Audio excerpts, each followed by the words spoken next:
Hey, friends!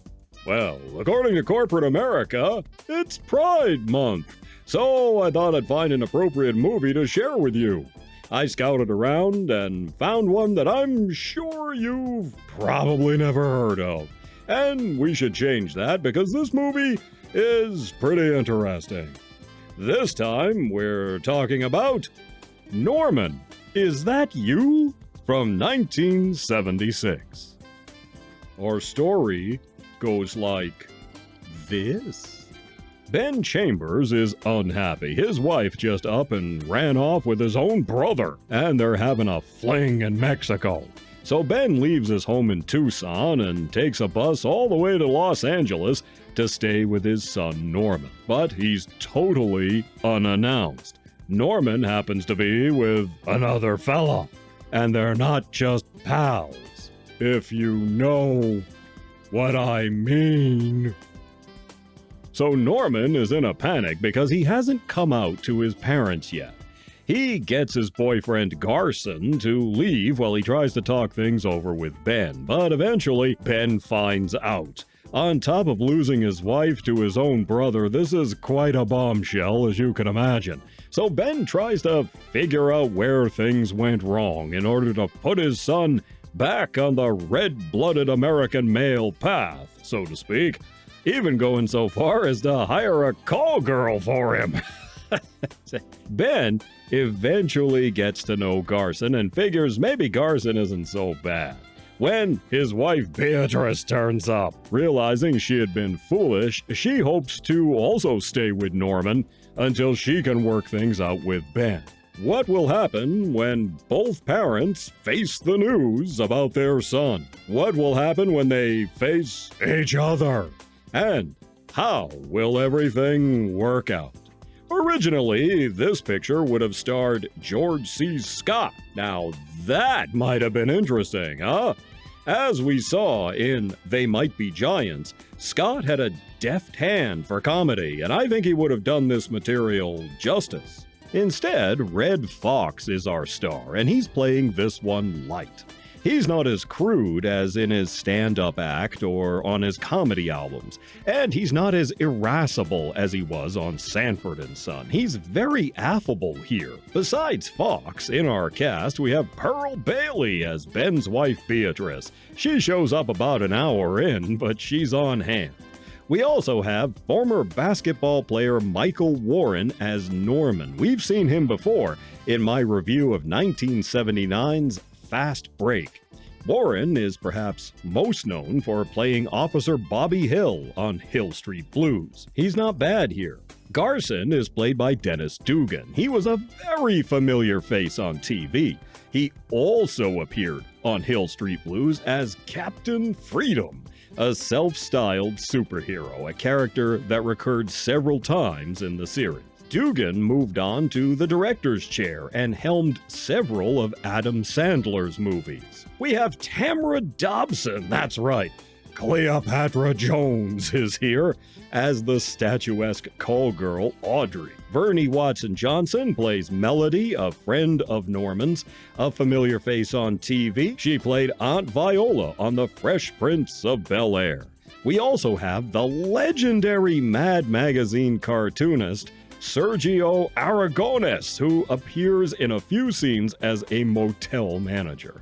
And then we have a cameo by Jane Meadows as Garson's mom. Last but not least, we have the legendary puppeteer Wayland Flowers and his signature character, Madam. A staple of TV back in the day, he was the center square on Hollywood squares when Paul Lynde wasn't available. The outrageous personality of Madam was always a treat whenever she appeared. Flowers was one of the very few openly gay performers working in entertainment at the time. Here, he plays an upstairs neighbor with designs on Dugan, and we see part of a comedy club act with Flowers and Madam, and it reminded me what a joy it was to watch this guy perform. Norman, Is That You? Was originally a Broadway play featuring a Jewish family in New York. This was changed to a black family in Los Angeles. The play starred Maureen Stapleton and Lou Jacoby. It only ran for 12 performances, but was far more successful in revivals. The play was co-written by Ron Clark and Sam Bobrick. Clark worked on a lot of classic TV shows, such as That Girl, The Smothers Brothers, and Silver Spoons. He also worked on High Anxiety with Mel Brooks and The Revenge of the Pink Panther. Bobrick also worked on Smothers Brothers, as well as Captain Kangaroo, The Andy Griffith Show, Bewitched, The Flintstones, and Get Smart. Neither were gay. Nor was Dugan. Nor was Warren. Today, that would give the Twitter kids a fit, I have no doubt, since they were writing or playing gay characters but were not themselves gay. But there's another reason the Twitter kids would hate this one. Because this was made in the 1970s, the characters occasionally use words. Eek. This film bends to the realities of the time in which it was made, a time that was becoming more accepting, but wasn't quite there yet. So they definitely pull their punches. Flowers was flamboyant in real life, so he's mostly just playing himself here. But Garson is a little femme. And yet, Norman is not. There is nothing whatever to identify him as gay, except the dialogue, for the most part. He and Garson could just be roommates or pals. We never see Norman and Garson kissing or otherwise getting all lovey-dovey. Does that mean the picture fails gays? I don't think so, on account of the fact that it shows a loving family trying to accept the bombshell news that their son is gay. At no point does Ben ever consider disowning his son. Sure, he wants to fix Norman, but mostly he's just trying to understand. He doesn't blame Norman at all. He's more blaming himself, or Garson, or Los Angeles, or some other cause, but not his son. He loves his son. We even see this fairly conservative dad going to a bookstore to buy several books to educate himself on what it is and what it means to be gay. His heart is in the right place. There's a lot of nuance here I'm afraid would be far too much for today's privileged Twitter kid to understand. But does the movie work? Well, critics at the time didn't think so. They generally panned the picture.